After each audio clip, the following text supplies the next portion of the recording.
لله نحمده ونستعينه ونستغفره ونؤمن به ونتوكل عليه ونعوذ بالله من شرور أنفسنا ومن سيئات أعمالنا من يهده الله فلا مضل له ومن يضلله فلا هادي له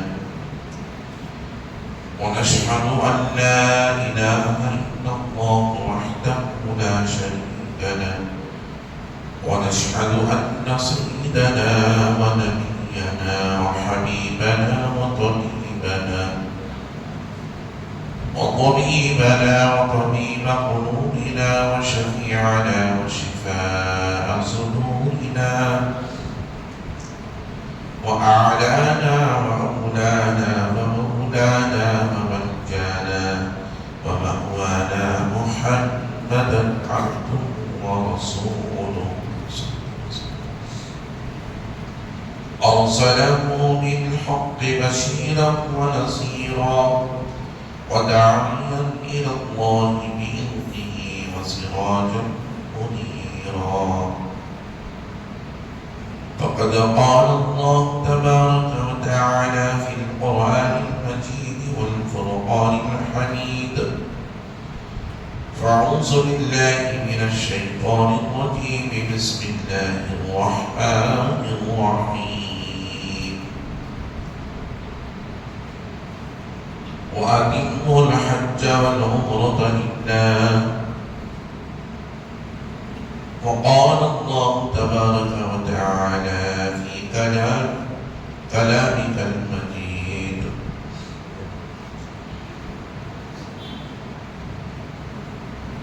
إن أول بيت وضع للناس الذي ببكة مباركا وهدى للعالمين صدق الله رسوله النبي الأمين المدين الكريم ونحن على ذلك لمن الشاهدين والشاكرين والحمد لله رب العالمين. من علينا ربنا مصباح محمدا أيده بأيده أيدنا بأحمد أرسله مبشرا أرسله ممجدا صلوا عليه دائما صلوا عليه سرمدا اللهم صل وسلم صلاة كاملة وسلم صلاة دائمة. دنیا کی بدقدوں میں پہلا وقت خدا کا دنیا کی بدقدوں میں پہلا وقت خدا کا ہم اس کے پاسبان ہیں وہ پاسبان ہمارا. ایک عرب نے آدمی کا بول بالا کر دیا خاک کے زنگوں کو ہمدوشی سریا کر دیا مہدانہ سکل ختم رسم مولائے کل جسمی غبار راہ کو بخشی فروغ وادی سینا جو نہ تھے خود راہ پر اوروں کے ہادی بن گئے کیا نظر تھی جس نے مردوں کو مسیحا کر دیا. حاجیوں آؤ شہنشاہ کا روزہ دیکھو حاجیوں آؤ شہنشاہ کا روزہ دیکھو کعبہ تو دیکھ چکی کعبے کا کعبہ دیکھو. عزیزان محترم معزز سامعین کرام نوجوان ساتھیوں عزیز بچوں السلام علیکم رحمۃ اللہ وبرکاتہ. خطبے کے بعد میں نے قرآن مقدس کے ان آیتوں کی تلاوت کا شرف حاصل کیا. اسے اپنا موضوع سخن بنانے سے قبل آئیں اور آپ مل کر سب سے پہلے مبت خدا کے مکی سراج الصالحین انیس العارفین رحمت للعالمین مکے کے سردار مدنی کے تاجدار دائی حلیمہ کے پیارے بے سہاروں کے سہارے نبی محترم رسول مکرم نور مجسم آفتاب رسالت ماہتاب نبوت کونین کی زینت غم گزار امت صاحب جود و عطا ہم غریبوں کے آقا و مولا حضور سید عالم احمد مجتبیٰ جناب محمد رسول اللہ صلی اللہ تعالی علیہ وسلم کی مقدس ذات بابرکات کی بارگاہ میں عقیدتاً محبتاً درود شریف کا نذرانہ پیش فرمائیں. پڑھیں اللہم صلی علی سیدنا محمد وعلی آل سیدنا محمد مبارک وسلم. صلاۃ و سلام علیک یا رسول اللہ. نبی اور آل نبی کی بارگاہ میں ایک مرتبہ محبت انداز میں صلی اللہ علیہ نبی الامی وآلہ صلی اللہ علیہ وسلم. صلاۃ و سلام علیک یا نبی اللہ. رسول اور آل رسول کی بارگاہ میں ایک مرتبہ آواز سے پڑھیں اللہم صلی علی سیدنا محمد معدن الجود والکرم وعلى آلہ کرامی واصحاب النظام اجمعین وبارک وسلم عبدا لی خمسۃ فی بها حق الوباء الحاکمہ المصطفى والمرتضى وابناء محمد فاطمہ فصل یا الہی کل صادق بحرمت سید الابرار سید. اللہ تبارک و تعالی عز و جل کا بے پایہ فضل و کرم ہے جس نے ہمیں اور آپ اس کے پیارے حبیب دانائے قلوب صلی اللہ علیہ وسلم کی امت میں پیدا فرمایا اور جمعہ کی نماز کے لیے اللہ تعالیٰ اس کے گھر میں ہمیں داخل ہو کر جمعہ کی نماز پڑھنے کا موقع عنایت فرمایا. لاکھوں کروڑوں درود و سلام اس کے آخری پیارے رسول علیہ السلام کی مقدس ذات بابرکات پر جن کی خاطر اللہ رب العزت تمام کائنات کا وجود بخشے. عزیزان محترم،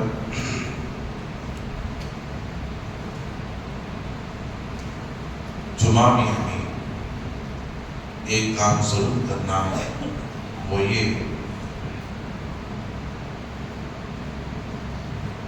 حدیث و برقہ میں آتا ہے جو شخص جمعہ کے دن 200 مرتبہ اللہ کے پیارے نبی صلی اللہ علیہ وسلم پر درود شریف پڑھتا ہے اللہ تعالیٰ اس کے 200 سال کے گناہوں کو معاف فرما دیتا ہے.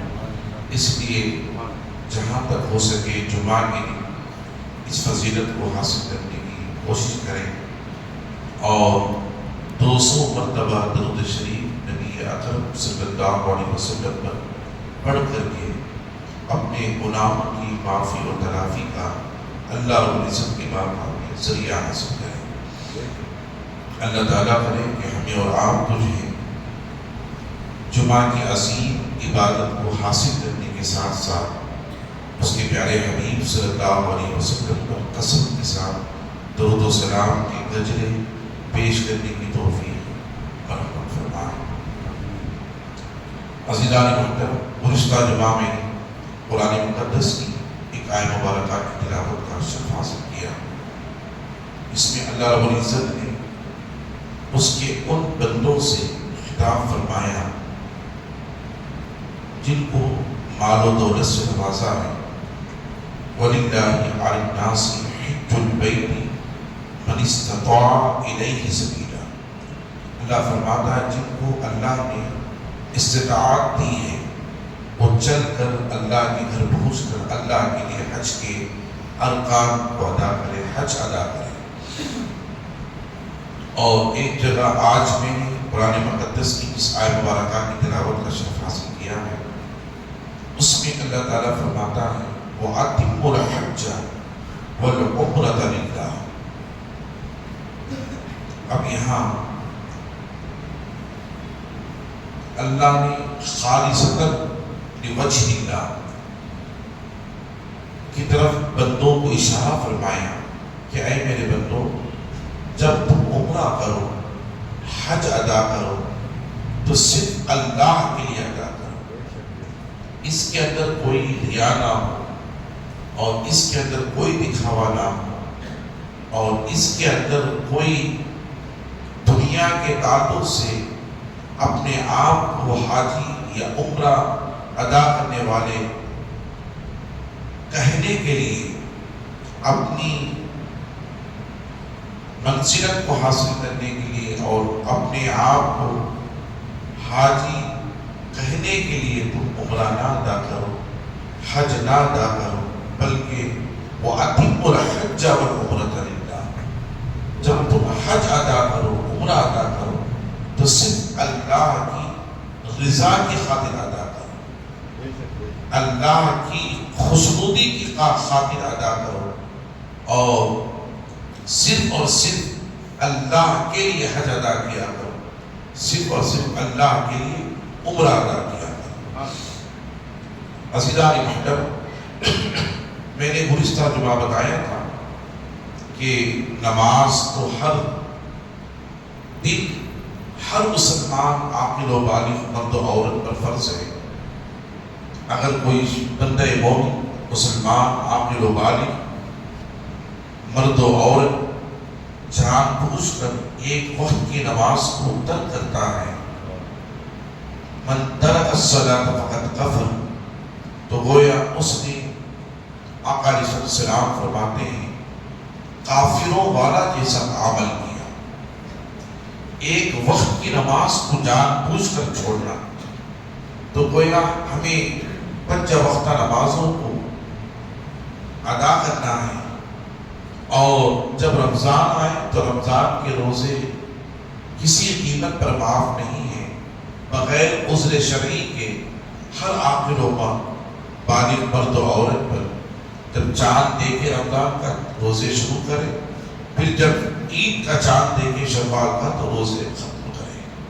یہ پورے مکمل روزے ہمیں ہر سال رکھنی ہیں، اور ساتھ ہی ساتھ جو ہے 5 جو فرائض ہیں مسلمان پر، جو بنیادی فرائض ہیں، ان فرائض میں سب سے پہلا فرض ایمان کا حاصل کرنا، کلمہ طیبہ کا پڑھنا، دوسرا فرض نماز کا پڑھنا، تیسرا فرض حج کا ادا کرنا، چوتھا فرض زکوٰۃ کا دینا، اور 5واں فرض اللہ تبارک و تعالیٰ عز و جل کے احکامات کی پابندی کرتے ہوئے وہ اللہ اس کے حبیب علیہ السلام کی رضا و خوشنودی حاصل کرے۔ عزیزان محترم، بنیادی فرائض میں سے یہ 5 جو فرض ہیں، کلمہ طیبہ کا پڑھنا، پھر نماز پڑھنا، حج ادا کرنا، پھر زکوٰۃ کا دینا، روزے رکھنا، یہ 5 جو فرائض ہیں، ان میں سے 2 فرض ایسے ہیں، 3 فرائض چھوڑ کر 2 فرض ایسے ہیں جو انسان کی بدنی عبادت کے ساتھ مالی عبادت بھی کہلاتا ہے۔ وہ کون سی 2 عبادتیں ہیں؟ ایک رمضان کے مہینے میں بندہ مومن جو اپنے مال کی زکوٰۃ ادا کرتا ہے، اور دوسرا اللہ نے جسے استطاعت دے رکھی ہے، وَلِلَّهِ عَلَى النَّاسِ حِجُّ الْبَيْتِ مَنِ اسْتَطَاعَ إِلَيْهِ سَبِيلًا، وہ اللہ کے لیے چل کر اللہ کے گھر کا حج ادا کرے۔ عزیزان محترم، یہ 2 مالی عبادتیں ہیں، اور ان عبادتوں میں بندہ مومن جب تک وہ استطاعت رکھتا ہے، ہر سال جب تک اللہ نے اسے زندگی دی ہے وہ استطاعت رکھتا ہے، تو وہ اپنے مال کی زکوٰۃ ادا کرتا رہے۔ مگر حج ایک ایسا فریضہ ہے، اللہ کے پیارے حبیب صلی اللہ علیہ وسلم نے فرمایا زندگی میں مسلمانوں پر استطاعت رکھنے کے، ہر سال استطاعت رکھنے کے باوجود، مگر صرف ایک ہی مرتبہ حج کا فریضہ فرض ہے۔ فریضہ حج صرف ایک مرتبہ ہے ساری زندگی میں۔ صحابہ نے پوچھا تھا یا رسول اللہ صلی اللہ علیہ وسلم، کیا ہر سال حج فرض ہے؟ حضور نے خاموشی اختیار فرمائی۔ پھر صحابہ نے پوچھا یا رسول اللہ، کیا حج ہر سال فرض ہے؟ ہمارے استطاعت پر حضور نے سبدہ اختیار فرمایا، خاموشی اختیار فرمایا۔ پھر صحابہ نے تیسری مرتبہ فرمایا تو آقا علیہ السلام نے فرمایا اے صحابہ تم اپنے نبیوں سے زیادہ سوالات نہ کرو. پچھلے امتوں نے اپنے نبیوں سے زیادہ سوالات کر کے ہلاک ہو گئے. پچھلی امتیں ہلاک ہو گئی. تم اپنے نبیوں سے زیادہ سوالات نہ کرو. حضور نے فرمایا اے صحابہ قسم خدا کی اگر میں تمہیں تمہارے زیادہ استفسار پر سوال پر میں ہاں کہہ دوں تو ہر سال حج فرض ہو جائے. ہر سال حج فرض ہو جائے گا. میرے پیارے آقا صلی اللہ علیہ وسلم نے فرمایا. اب یہاں پر ہمیں اختیار مصطفیٰ کو یہاں اختیار مصطفیٰ سمجھ میں آتا ہے کہ رب نے حضور کو کتنے استطاعت دے رکھی ہے, کتنا اختیار دے رکھا ہے. اگر حضور ہاں کہتے تو حج ہر سال فرض ہو جائے. حج ہر سال فرض ہو جائے. حضور سونا پہننا تو حرام ہے. سونا پہننا مردوں کے لیے حرام ہے. چاندی پہننا ایک انگوٹھی کے علاوہ کشتری کے علاوہ مردوں کو نہ چاندی پہننا حلال ہے, نہ سونا پہننا حلال ہے, نہ وہ گلے میں سونے کی چین ڈال سکتا ہے, نہ چاندی کی چین ڈال سکتا ہے, نہ وہ سونے کے زیورات پہن سکتا ہے, نہ وہ چاندی کے زیورات پہن سکتا ہے. مردوں کے لیے حلال نہیں ہے. اللہ کے حبیب صلی اللہ علیہ وسلم نے منع فرمایا ہے. اور میں ایک حدیث پاک میں آپ حضرات کے سامنے عرض کرتا چلوں. ایک صحابی تھے جنہوں نے ایک سونے کی انگوٹھی پہن کر حضور کی بارگاہ میں پہنچے اور حضور کی بارگاہ میں پہنچ کر کے صلاۃ و سلام کا نذرانہ پیش فرمایا. آقا علیہ السلام سے گفتگو کرتے رہے. دیگر صحابہ اکرام بھی وہاں پر موجود تھے اور حضور علیہ السلام کی جیسے نظر اس صحابی رسول کے ہاتھ پر پڑی جس ہاتھ میں وہ سونے کی انگوٹھی پہنے ہوئے تھے, تو اللہ کے نبی صلی اللہ علیہ وسلم نے ان کو بلایا, قریب کیا اور ان کا ہاتھ پکڑا. ہاتھ پکڑ کر کے حضور نے خود اپنے ہاتھوں سے ان کے انگلی سے سونے کی انگوٹھی کو نکال کر پھینک دیا اور کہا کیا میں نے تمہیں نہیں کہا تھا کہ مردوں کے لیے سونا پہننا حرام ہے, تم نے اسے کیوں پہنا. عزیزان محترم یہ کہہ کر کے حضور آگے بڑھ گئے اور حضور نے اس سونے کی انگوٹھی کو پھینک دیا. آپ اندازہ کریں جب سونے کی انگوٹھی پھینک دی آقا علیہ السلام نے حضور آگے بڑھ گئے. صحابہ نے کہا اے صحابی اٹھا لو, تم تو استعمال نہ کرو. اور حضور نے اسے مردوں کے لیے حرام قرار دیا ہے, منع فرمایا ہے, مگر لے جا کر اپنی زوجہ کو تو دے دو اور اسے زوجہ کو تو پہنا دو. تو صحابی رسول نے کہا خدا کی قسم اس رسول نے پھینکا ہے اسے کبھی یہ غلام اختیار نہیں فرمائے. سبحان اللہ, سبحان اللہ. صحابہ کے عقیدوں کو دیکھو, صحابہ کے عشق کو دیکھو, صحابہ کی محبت کو دیکھو. اگرچہ کہ اس انگوٹھی کو اٹھاتے اپنی بیوی کو لے جا کر دیتے یا اپنی ماں کو لے جا کر دیتے, اپنی بیٹی کو لے جا کر دیتے, اپنی بہن کو لے جا کر کے دیتے یا فروخت کر کے وہ اپنے اخراجات میں خرچ کر استعمال کر لیتے, مگر یاد رکھ لیں ان کے لیے وہ حلال تھا. اس کے باوجود بھی انہوں نے کہا اے صحابہ خدا کی قسم اس سونے کو نہیں اٹھاؤں گا جس سونے کو میرے مصطفیٰ نے پھینکا ہے. سبحان اللہ, اللہ. یہ تھی عقیدت اور یہ تھی محبت. صحابہ کرام کا تعلق آقا علیہ السلام سے اتنا استوار تھا کہ اللہ غنی اتنا گہرا تھا. اسی لیے میرے رب نے فرمایا رضی اللہ تعالی عنہ, اے میرے محبوب کے غلاموں صحابہ اللہ تم سے راضی ہے. سبحان اللہ, اللہ تم سے راضی ہے. درود شریف پڑھیں اللہم صلی علی سیدنا شفیعنا حبیبنا نبینا کریمنا مولانا محمد وبارک وسلم صلی علیہ صلاۃ و سلام علیک یا رسول اللہ صلی اللہ علیہ وسلم. عزیزان محترم میں عرض کر رہا تھا کہ مردوں کے لیے سونا حرام ہے, مگر حضور یاد رکھ لیں سونا تو حضور نے حرام قرار دیا ہے, مگر جس صحابی کو پہنا دے ان کے لیے وہ حلال ہوتا ہے. جس صحابی کو پہنا دے ان کے لیے حلال ہو جاتا ہے۔ عزیزان محترم، ابو جہل نے جس شخص کو جو ہے حضور جب مکے سے نکلے تھے مدینے کی طرف رواں دوا ہونے کے لیے، کفار مکہ نے جب ستایا تھا حضرت اللہ کے نبی صلی اللہ علیہ وسلم کو اور حضور پر ایمان لانے والے ان صحابہ کو، غلاموں کو، کفار مکہ نے مکے سے نکال دیا اور مکے میں ستایا، ظلم اٹھایا اور ان کے اوپر اذیتیں، ان صحابہ نے اذیتیں برداشت کی کفار مکہ کی، حتیٰ کہ حضور کو مکے سے نکلنا پڑا۔ اللہ نے حکم دیا ہے محبوب مکہ چھوڑ دو، اور مکہ چھوڑ کر اپنے مادر وطنی کو چھوڑ کر آپ رخ اختیار کر لیں مدینہ المنورہ کی طرف۔ عزیزان محترم، اللہ کے حبیب صلی اللہ علیہ وسلم مکہ چھوڑ کر جب مدینہ کی طرف جا رہے تھے، ساتھ میں سیدنا ابو بکر صدیق تھے، حضرت ابو بکر صدیق تھے۔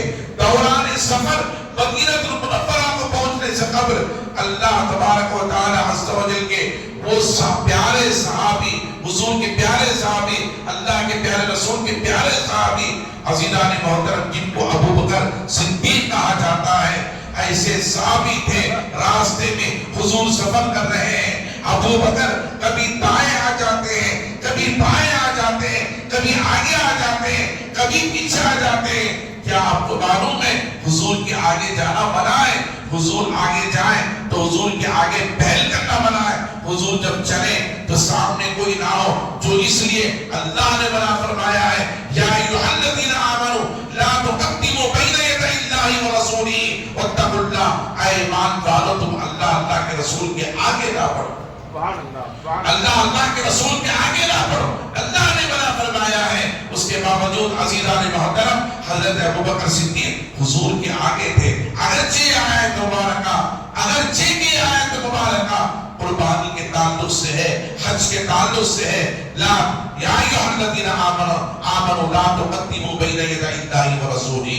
عزیزان محترم، حضور کے آگے چلنا منع ہے، ادب کے خلاف ہے، مگر ابو بکر صدیق کبھی حضور کے آگے ہو جاتے ہیں، کبھی دائیں ہو جاتے ہیں، کبھی پیچھے ہو جاتے ہیں، کبھی بائیں ہو جاتے ہیں۔ عزیزان محترم، اس غلامانہ ادا کو کبھی کسی نے سوچا کہ ابو بکر صدیق حضور کے آگے ہیں، کبھی پیچھے ہیں، کبھی دائیں ہیں، کبھی بائیں ہیں؟ عزیزان محترم، یاد رکھ لیں، حضور علیہ السلام نے بھی پوچھا تھا، اے ابو بکر تم کبھی میرے آگے چلتے ہو، کبھی دائیں چلتے ہو، کبھی بائیں چلتے ہو، کبھی پیچھے چلتے ہو؟ کیا حضور کو اس بات کا علم نہیں تھا؟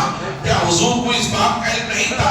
حضور جانتے تھے، اور قیامت تک آنے والے مسلمانوں کو حضور تو بتا رہا تھا، میرے غلام، میرے یار ابو بکر کے اداؤں کو دیکھو، وہ کس طرح میرے نام پر اپنی جان کو قربان کرنے والا تھا۔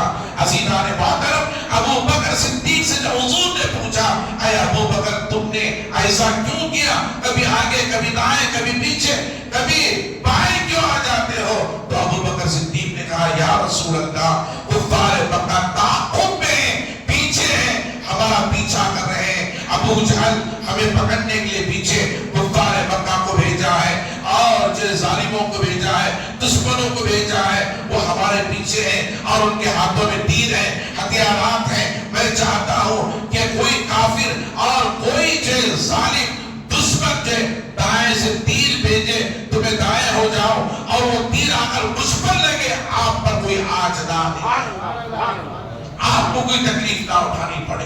اللہ اکبر! ابو بکر صدیق رضی اللہ تعالیٰ عنہ کی اس ادا کو دیکھیں۔ عزیزان محترم، بائیں سے کوئی تیر چھوڑے تو حضرت ابو بکر صدیق کہتے ہیں، یا رسول اللہ، میں اس لیے بائیں چلے جاتا ہوں، کوئی بائیں سے تیر آئے تو مجھے لگ جائے، آگے سے چلے جاتا ہوں، کوئی آگے سے تیر آئے تو مجھے لگ جائے، پیچھے سے چلا جاتا ہوں کہ کوئی پیچھے سے تیر آئے تو وہ مجھے لگ جائے۔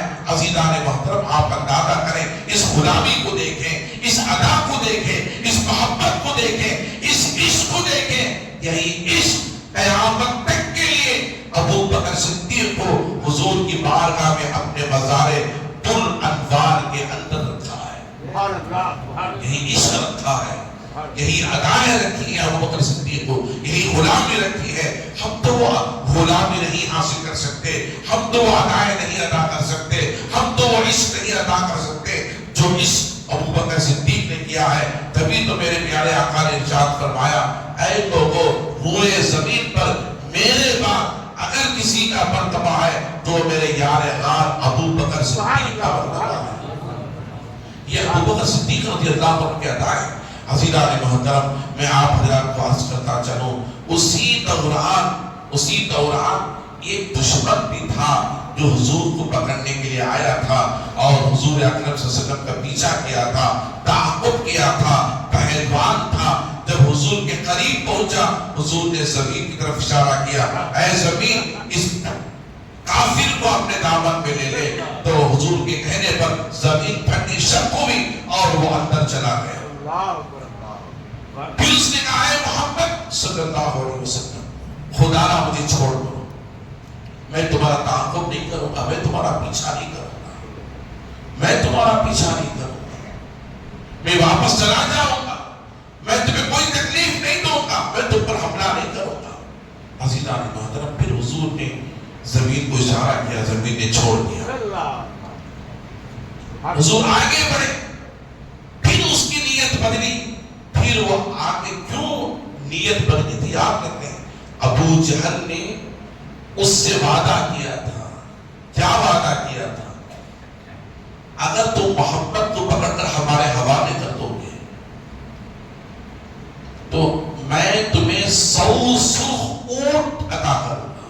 اللہ یاد رکھ لیں, ایک اونٹ کا خریدنا مشکل تھا اس دور میں, مگر سرخ اونٹ کی قیمت زیادہ ہوتی تھی.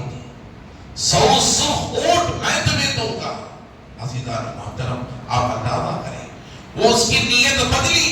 حضور آگے بڑھے تو پھر اس نے تعاقب کیا, پھر پیچھا کیا, اور جیسے پیچھا کیا حضور نے دیکھا پھر زمین سے کہا زمین سے نگل لے, اپنے دامن میں لے لے. عزیزان محترم پھر زمین پھٹی اور وہ شخص اندر چلا گیا. پھر اس نے کہا اے اللہ کے رسول, اے محمد عربی, مجھے آزاد کر دو, مجھے رہا کر دو, مجھے چھوڑ دو, مجھے بخش دو. میں تمہارا پیچھا نہیں کروں گا, میں تمہارا تعاقب نہیں کروں گا, میں تمہارے ساتھ دشمنی نہیں کروں گا, نہ میں تم پر ایمان لے کر آؤں گا, نہ میں تمہیں پکڑ کر ابو جہل کے حوالے کروں گا. حضور نے فرمایا اے اللہ کے بندے, میں تو تیرے ہاتھ میں سونے کے کنگن دیکھ رہا ہوں, میں تو تیرے ہاتھ میں سونے کے کنگن دیکھ رہا ہوں. تو 100 اونٹ کے پیچھے پڑا ہے, میں تو تیرے ہاتھوں میں سونے کے کنگن دیکھ رہا ہوں. عزیزان محترم یاد رکھیں اللہ غنی, حضور جسے حرام قرار دے دے اسے حرام ہو جائے, جسے حلال قرار دے دے اسے حلال ہو جائے. حضور پردہ کر گئے, حضور پر وہ شخص ایمان لے کر آئے, پھر اللہ کے حبیب کے صحابی بن گئے. حضور پردہ کر گئے, ابو بکر صدیق کا دور آیا, ابو بکر صدیق بھی پردہ کر گئے. پھر عمر بن خطاب کا دور آیا, عمر بن خطاب کے دور میں ایک جنگ ہوئی, اس جنگ کے اندر وہ سونے کے کنگن آئے. سونے کے کنگن آنے کے بعد ابو حضرت عمر بن خطاب نے جب اس خزانے کو دیکھا جو اس جنگ میں ملا تھا اور اس کے اندر جب یہ سونے کے کنگن تھے, تو عمر بن خطاب نے کہا اے صحابہ یہ سونے کے کنگن میرے پاس لاؤ. بڑے وزنی سونے کے کنگن تھے, اس کے اندر ہیرے جواہرات لگے ہوئے تھے اور بادشاہ کے وہ سونے کے کنگن تھے. عزیزان محترم حضرت عمر بن خطاب نے کہا ان کنگنوں کو کوئی نہ پہنے, ہاتھ نہ لگائے, اسے لے کر میرے پاس آئے. حضرت عمر بن خطاب کے پاس ان کنگنوں کو لایا گیا. حضرت عمر بن خطاب نے کہا وہ صحابی کہاں ہے جن کو میرے آقا نے ان سونے کے کنگنوں کے پہننے کے بشارت دی تھی, اس صحابی کو لایا گیا. پھر حضرت عمر بن خطاب نے اپنے ہاتھوں سے انہیں سونے کے کنگن پہنے. آپ اندازہ تو کریں, آپ اندازہ تو کریں. عزیزان محترم میں عرض کر رہا تھا یہ تمام چیزیں کیا ہے, اختیار مصطفیٰ کو دے کے آقا علیہ السلام کے حضور کے پاس رکھنے کی کا اختیار دیا ہے.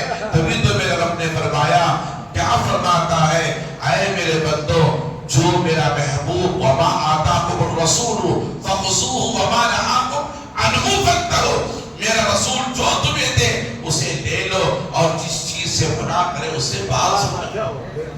وما آتاکم الرسول فخذوہ وما نہاکم عنہ فانتہوا, میرا رسول جو تمہیں دے اسے لو اور جس چیز سے منع کرے اسے ممتاز ہو جاؤ. درود شریف پڑھے اللہم صلی علی سیدنا شفیعنا حبیبنا نبینا کریمنا مولانا محمد الباری وسلم صلی اللہ علیہ صلاۃ و سلام علیکہ یا رسول اللہ صلی اللہ علیہ وسلم. عزیزان محترم، میں آپ حضرات کو عرض کرتا چلوں، حضور علیہ السلام نے فرمایا کہ اگر میں ہاں کہہ دوں کہ ہر سال تم پر حج فرض ہے تو خدا کی قسم ہر سال مالدار پر حج فرض ہو جائے گا. حج ایک عظیم فریضہ ہے. اللہ، حج ایک عظیم فریضہ ہے. اس فریضے کو سمجھنے کی ضرورت ہے. اللہ نے فرمایا وَأَتِمُّ الْحَجَّ وَالْعُمْرَةَ لِلَّهِ. جب تم حج ادا کرو، عمرہ ادا کرو تو صرف اپنے رب کے لیے ادا کرو. عزیزان محترم، حج ایک عاشقانہ اداؤں کا نام ہے. اس کے محبوب بندوں کے اداؤں کا نام حج ہے. آپ ذرا سوچیں تو ذرا صحیح. حاجی سے پوچھیں، اے حاجی جب تو احرام باندھ کر جاتا ہے، اللہ کا مقدس گھر ہے، اللہ کا مقدس گھر ہے، بابرکت گھر ہے، عظمت والا گھر ہے، جہاں 120 رحمتوں کا اللہ تعالیٰ یا 40 رحمتوں کا رسول فرماتا ہے دنوں رات اللہ تبارک و تعالیٰ عز و جل. عزیزان محترم، آپ اندازہ تو کریں، بابرکت گھر، مقدس گھر، روئے زمین پر اگر سب سے پہلا کوئی گھر بنا تو اللہ فرماتا ان اول بیت وُضِعَ للناس للذی ببکۃ مبارک وہدی للعالمین. اللہ فرماتا اگر روئے زمین پر سب سے پہلا گھر میں نے بنایا تو وہ میرا گھر تھا. لوگوں کے لیے بنایا گیا، عالمین کی ہدایت کے لیے بنایا گیا. ببکۃ، اللہ نے فرمایا مبارک وہدی للعالمین، وہ مبارک والا گھر ہے. ومن دخلہ کان آمنا، اور اس کے اندر جو داخل ہے وہ اپنے کے دائرے میں داخل ہو گئے. اللہ کے گھر کے پاس جا کر حاجی جب احرام باندھ کر مطاف سے طواف شروع کرتا ہے، مطاف سے طواف شروع کرتا ہے تو اس کے لیے حکم کیا ہے؟ وہ سینے کو تان لے. وہ کیا کرے؟ سینے کو تان لے. عزیزان محترم، اللہ کے گھر کے پاس، اللہ کے گھر کی عبادت، اللہ کے گھر کی بندگی. نماز میں آ کر ہمیں کیسے کھڑے ہونا ہے؟ نماز میں آ کر رکعت باندھ کر اللہ اکبر، تکبیر تحریمہ، یہ دوسرا فرض ہے. پہلا فرض نیت اور دوسرا فرض تکبیر تحریمہ. اللہ اکبر، کانوں تک ہاتھ اٹھا کر ہم باندھ کر ہم سینے کو تان نہیں سکتے. جو اس لیے کہ رب کے حضور ہم کھڑے ہیں، اللہ کی بارگاہ میں ہم کھڑے ہیں. بہت سے لوگوں کی عادت ہوتی ہے پیروں کو پھاڑ کر کے کھڑے ہوتے ہیں. یہ کوئی جو ہے پہلوان والا نہیں ہے کہ آ کر کے اپنے پیروں کو چوڑا کر کے کھڑا ہو جائے، سینے کو تان کر کے کھڑا ہو جائے. میرا رب فرماتا ہے قد افلح من تزکا وذکر اسم ربہ فصلی. اللہ فرماتا ہے میرے بندو جب تم میری بارگاہ میں آؤ تو عاجزی انکساری کو اختیار کرو، دل میں میری خشیت پیدا کرو، پھر میرے لیے کھڑے ہو جایا کرو، پھر میرے لیے کھڑے ہو جایا کرو. ہم بندوں کو دے کر عبادت نہیں کرتے، مصطفیٰ کے اداؤں کو دے کر عبادت کرتے ہیں، مصطفیٰ کی سنتوں کو دے کر عبادت کرتے ہیں. ہمیں ہاتھ سینے پر نہیں باندھنا ہے اوروں کی طرح، ہمیں ہاتھ ناف کے پاس باندھنا ہے، یہ مردوں کی طرح ہے. عزیزان محترم، اور ہمیں پہلوانی کسی گودے میں جا کر کے کھڑے نہیں ہونا ہے. اللہ کے حضور آ کر پیروں کو چوڑا کر کے نہیں کھڑے ہونا ہے، بلکہ پیروں کو قریب کر کے یہ 4 انگلیوں کا فاصلہ رکھ کر کے دونوں پیروں کو قبلے کی طرف رخ کر کے ہمیں کھڑے ہونا ہے. پھر اللہ کے حضور اللہ اکبر، یہ کیا ہے؟ تکبیر تحریمہ. اسے علماء سے پوچھیں، اصطلاح شریعہ کے اندر اس کا نام، اس عمل کا نام تکبیر تحریمہ ہے. جب تک بندہ ہاتھ اٹھا کر رکعت نہیں باندھ لیتا اس وقت تک اس کے لیے دنیا کی ساری چیزیں حلال ہے. کھانا حلال ہے اور بات کرنا حلال ہے، پانی پینا حلال ہے، اس کے لیے ساری چیزیں حلال ہے. مگر جیسے وہ تکبیر تحریمہ کا عمل کر لیتا ہے تو یہ تکبیر تحریمہ کہتے کیوں ہے؟ وجہ کیا؟ تحریمہ کے مطلب کیا کا مطلب کیا ہے؟ عزیزان محترم، وہ ساری چیزیں جو نماز کو کھڑے ہونے سے پہلے حلال تھی وہ نماز میں آ کر تم پر حرام ہو گئی. نماز میں ہم سلام نہیں کر سکتے، کسی کا سلام کا جواب دے نہیں سکتے. اگر ہم نماز میں کریں کسی کو سلام کریں نماز باطل ہو جائے گی. اگر کوئی آپ سلام کرے. آپ نے جواب دیا نماز باطل ہو جائیں گے. عزیزان محترم ہاتھوں سے اشارہ کیا اس طرف اس طرف, تو لہذا آپ کی نماز باطل ہو جائیں گے. اور جو عمل کثیر کیا آپ کی نماز باطل ہو جائیں گے. یہ تمام چیزیں کیا ہے؟ آپ کا کھانا حلال, پینا حلال, سونا حلال اور سلام کرنا حلال. عزیزان محترم گفتگو کرنا حلال, مگر تکبیر تحریمہ کے بعد یہ ساری چیزیں حرام ہو جاتی ہیں. رب کے حضور کرا میرے محبوب فرماتا ہے بندے جب تو اللہ کی بارگاہ میں آ کر تکبیر تحریمہ کہہ کر کے باندھ اپنے ہاتھوں کو باندھ لیتا ہے اللہ اکبر کہہ کر, لہذا تو اپنے دل کے اندر سوچ کہ تو کس کی بارگاہ میں کھڑا ہے, کس کی بارگاہ میں کھڑا ہے. تو اس کی بارگاہ میں کھڑا ہے جو تمام کائنات کا خالق و مالک ہے, تمام کائنات کا خالق و مالک ہے. عزیزان محترم آج ہم نماز پڑھتے ہیں, کبھی ہم اپنے چہرے کو سامنے کی طرف کرتے ہیں, کبھی اوپر کی طرف کرتے ہیں. عزیزان محترم کیا اس کا نام نماز ہے؟ نہیں, بلکہ نماز کے اندر جب بندہ قیام میں کھڑا ہے تو اس کی نگاہ سجدے کی طرف ہونی چاہیے, اس کی نگاہ سجدے کی طرف ہونی چاہیے. نہ دائیں طرف نہ بائیں طرف, نہ آگے نہ پیچھے کون آ رہا ہے. کبھی کوئی نگاہ سے دائیں طرف دیکھ لینا, کبھی کوئی نگاہ سے بائیں طرف دیکھ لینا, اس کا نام نماز نہیں ہے. قد افلح من تزکا وذکر اسم ربہ فصلی. اللہ فرماتا ہے میرے بندے جب تو میری بارگاہ میں آ جاتا ہے اپنے دل کو پاک کر لے دنیا کی محبتوں سے, اپنے دل کو پاک کر لے دنیا کے خیالات سے, دنیا کے خیالات کو ترک کر کے میری بارگاہ میں آ. پھر قد افلح من تزکا وذکر اسم ربہ فصلی. اللہ فرماتا خشیت پیدا کر اپنے رب کی, اپنے دل کے اندر رب کی خشیت پیدا کر, خوف پیدا کر اور محبت پیدا کر اپنے دل میں اپنے رب کے تعلق سے, اور پھر کھڑا ہو تب اس سے کلام کر الحمدللہ رب العالمین. اے اللہ سب تعریفیں تیرے لیے ہیں جو ساری کائنات کا پالنے والا. آپ تو مجھے کہے الحمدللہ رب العالمین تو میں تجھے جواب دوں گا بندے ہاں ہاں میں ہی تعریف کے لائق ہوں, میں ہی حمد کے لائق ہوں, میں ہی تیری سننے والا ہوں, میں ہی تجھے روزی دینے والا ہوں, میں ہی تجھے رزق دینے والا ہوں. پھر اللہ کی بارگاہ میں کہتا الرحمن الرحیم الحمدللہ رب العالمین الرحمن الرحیم. اے اللہ تو وہ ہے جو سب سے زیادہ مہربان ہے, تجھ سے زیادہ کوئی مہربانی نہیں, کوئی نہیں کر سکتا, سب سے زیادہ تو مہربانی کرنے والا. اللہ ہوگا نہیں تو اللہ کہتا ہے ہاں ہاں میں ہی سب سے زیادہ مہربان ہوں, ہاں میں تجھ پر رحم کرتا ہوں. پھر بندہ کہتا مالک یوم الدین, اے اللہ تیری ذات وہ ہے تو یوم جزا کی مالک کا, یوم جزا کا مالک ہے. جانتے یوم جزا کسے کہتے ہیں؟ قیامت کے دن کو, قیامت کے دن کو. اس دن کوئی بڑا نہیں ہوگا, صرف اللہ کی ذات برتر و بالا ہوگی, جل شانہ کی ذات سب سے عظمت والی ہوگی, جو حساب و کتاب لے رہا ہوگا, بندوں کا سزا و جزا دے رہا ہوگا بندوں کو. عزیزان محترم مالک یوم الدین, اے اللہ تو یوم جزا کا مالک ہے.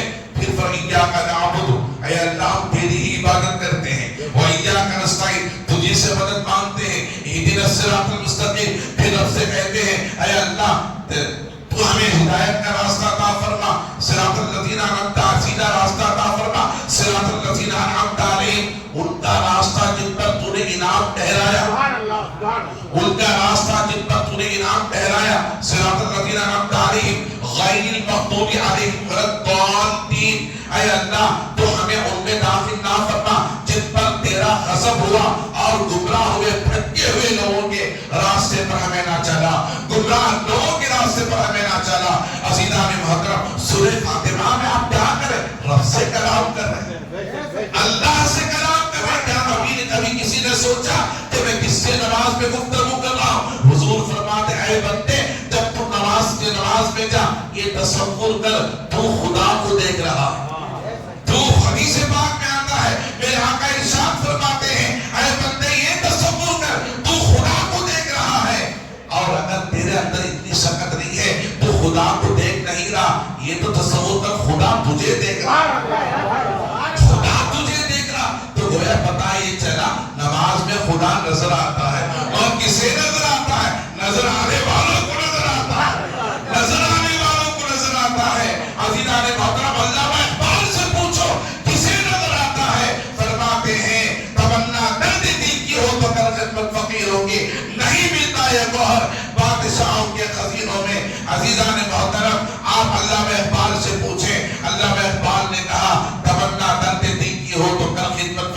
ہوگی، نہیں ملتا یہ گوہر بادشاہوں کے خزینوں میں، اس لیے کہ اللہ کے ولیوں کے پاس جو چیز ہے وہ کائنات کی کتنی بھی بڑی چیز کیوں نہ ہو، وہ مکھی اور پتھر کے مطابق ہوتی ہے۔ ان کے پاس سب سے بڑی طاقت جو ہوتی ہے وہ خدا کی ذات ہوتی ہے، خدا کی ذات ہوتی ہے۔ درود شریف پڑھیں، اللہم صلی علی سیدنا شفیعنا حبیبنا نبینا کریمنا مولانا محمد مبارک وسلم صلی اللہ علیہ صلاۃ و سلام علیک یا رسول اللہ۔ حضرت علی سے پوچھو، حضرت علی جب نماز کے لیے وضو بناتے تو حضرت علی کا چہرہ سرخ ہو جاتا، پیلا پڑ جاتا، پیلا پڑ جاتا، زرد ہو جاتا، پیلا پڑ جاتا۔ صحابہ نے پوچھا، اے مولا کائنات، اے علی المرتضی رضی اللہ عنہ، اے داماد رسول، اے شوہر سیدہ کائنات فاطمہ الزہرا، اے بابا حسنین کریمین، آپ بتائیں جب نماز کے لیے آپ کھڑے ہوتے ہیں، وضو بناتے ہیں تو آپ کا چہرہ زرد کیوں ہو جاتا ہے، پیلا کیوں پڑ جاتا ہے؟ تو حضرت علی فرماتے ہیں، اے صحابہ تم نہیں جانتے، میں اس کی بارگاہ میں جا رہا ہوں، میں اس کی بارگاہ میں جا رہا ہوں جس نے زمین کو پیدا کیا، میں اس کی بارگاہ میں کھڑے ہونے کے لیے جا رہا ہوں جس نے آسمان کی تخلیق فرمائی، میں اس کی بارگاہ میں کھڑے ہونے کے لیے جا رہا ہوں جس نے جنت کو بنایا، لوح و قلم کو بنایا، عرش و کرسی کو بنایا، 18,000 کی مخلوقات کی تخلیق فرمائی۔ عزیزان محترم، حضرت علی فرماتے ہیں، میں اس وقت تک سجدے سے سر نہیں اٹھاتا، میں اس وقت تک سجدے سے سر نہیں اٹھاتا جب تک سجدے میں خدا کا دیدار نہیں کر لیتا۔ آپ اندازہ کریں تو گویا پتا یہ چلا خدا نظر آنے والوں کو نظر آتا ہے، ہر ایک کو نظر نہیں آتا، اسی لیے کہتے ہیں ہر ایک کو تو نظر نہیں آتا، تم ان کے دامن میں چلے جاؤ جنہیں خدا نظر آتا ہے، تم ان کے دامن سے وابستہ ہو جاؤ جنہیں خدا نظر آتا ہے۔ عزیزان محترم، میں عرض یہ کر رہا تھا، حاجیوں سے پوچھو، مطاف کے بعد اللہ کا مقدس گھر ہے، بابرکت گھر ہے، رحمت والا گھر ہے، وہاں تو اور عاجزی ہونی چاہیے، انکساری ہونا چاہیے، مگر وہاں حاجی جا کر کیا کرتا ہے؟ اپنے سینے کو تھام لیتا ہے، پھر پیروں کو زور سے پچھاڑتا ہے اور یہ پہلوان کی طرح چلتا ہے، 3 چکر پہلوان کی طرح جو لگانی پڑتی ہے خانہ کعبہ کے پاس، سینے کو تان کر لبیک اللہم لبیک لا شریک لک لبیک ان الحمد والنعمت لک والملک لا شریک لک۔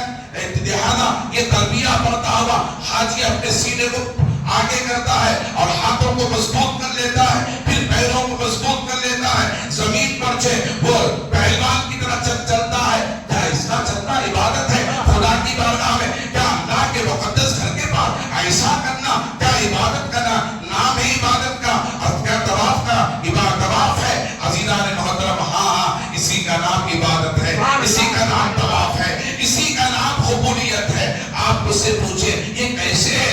عزیزان محترم، آؤ رب سے پوچھیں، اے میرے رب تو بتا، کیا اس ان اداؤں کا نام، زور سے چلنے کا نام، سینے کو آگے کرنے کا نام، سر کو اٹھانے کا نام، بلند آواز سے اور چیختے چلاتے ہوئے لبیک اللہم لبیک لا شریک لک لبیک ان الحمد والنعمت لک والملک لا شریک لک، کیا اس کا نام طواف ہے؟ تو میرا رب کہتا ہاں اسی کا نام طواف ہے۔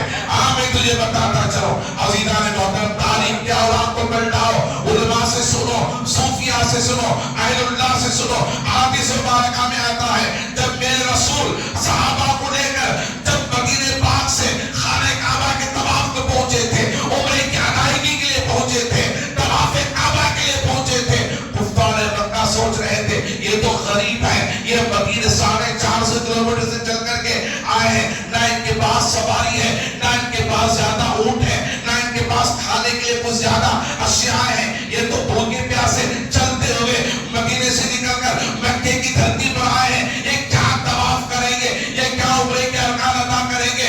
عزیزان محترم، جب حضور کو پتہ چلا، کفار مکہ سوچ رہے ہیں کہ صحابہ کمزور ہیں، ان کے پاس طاقت نہیں ہے، قوت نہیں ہے، یہ اللہ کے گھر کا طواف نہیں کر سکیں گے، یہ مجبور ہے۔ عزیزان محترم، میرے آقا نے فرمایا، جیسے میرے آقا کو علم ہوا، میرے آقا نے فرمایا، اے صحابہ، جیسے میں کرتا ہوں ویسے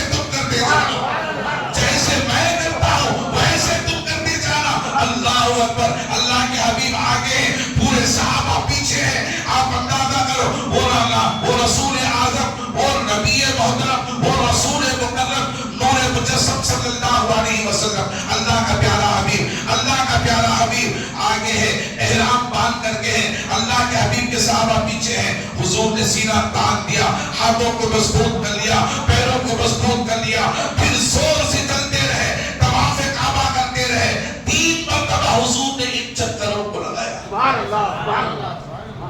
3 مرتبہ لگایا۔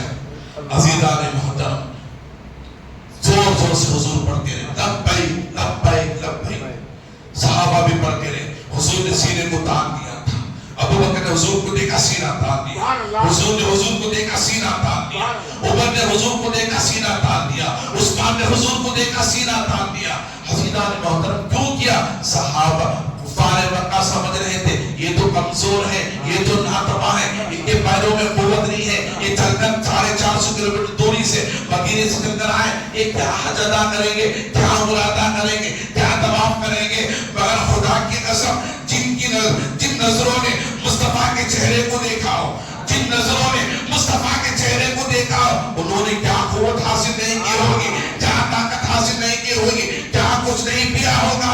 عزیزان محترم، طواف کعبہ 3 مرتبہ پورے زور و شور کے ساتھ ادا کر رہے ہیں۔ میرے رب کو اتنی یہ ادا اتنی پسند آئی، اتنی پسند آئی، اتنی پسند آئی، میرے رب کو عاجزی بڑی پسند ہے، مگر محبوب کی یہ ادا، محبوب کی یہ ادا، سینے کو تان لینا، زور سے چلنا، تلبیہ زور سے پڑھنا، رب کو اتنا پسند آیا۔ میرے رب نے کہا اے حاجیو، قیامت تک آنے والے یاد رکھ لو، یہ تو میرا محبوب نے کفار مکہ کے تان پر عمل کیا تھا، بات ختم ہو گئی تھی، کفار مکہ کے تان کو حضور نے ختم کر دیا اور عمل کر کے بتا دیا ہم کمزور نہیں ہیں، ہم طاقت والے ہیں، ہم قوت والے ہیں، ہم مجبور نہیں ہیں، یہ تو عمل ختم ہو گیا تھا۔ عزیزان محترم، میرے رب نے فرمایا اے قیامت تک آنے والے حاجیو، لہذا تم 3 چکر اسی طرح لگاؤ جیسے میرے محبوب نے لگایا۔ کہتے سبحان اللہ، چل کر کہتے سبحان اللہ۔ عزیزان محترم، تو وہ یہ بتائے چلا حج نام ہے اس کے محبوب بندوں کے اداؤں کا، حج نام ہے اس کے محبوب بندوں کے اداؤں کا۔ انشاءاللہ تعالی میں آئندہ جمعہ حضرات کے سامنے کوشش گزار کرنے کی کوشش کروں گا۔ عزیزان محترم، تو گویا یہ پتا چلا حاجی قیامت تک آنے والا حضور کے اس عمل کو کرتا رہے گا۔ میرا رب فرماتا ہے حاجی آ، میرا محبوب تو بندہ کر رہا ہے، تو آ ادا خانہ کعبہ کا طواف کر۔ جب تیرے طواف کو دیکھتا ہوں تو میرا مصطفیٰ مجھے یاد آتا ہے، میرا محبوب مجھے یاد آتا ہے۔ لہذا اللہ تعالیٰ مجھے اور آپ کو نیکی کی توفیق عطا فرمائے، نماز پنجگانہ کی کوشش کریں، اللہ کے گھر کو آباد کرنے کی کوشش کریں۔ وآخر دعوانا الحمدللہ رب العالمین۔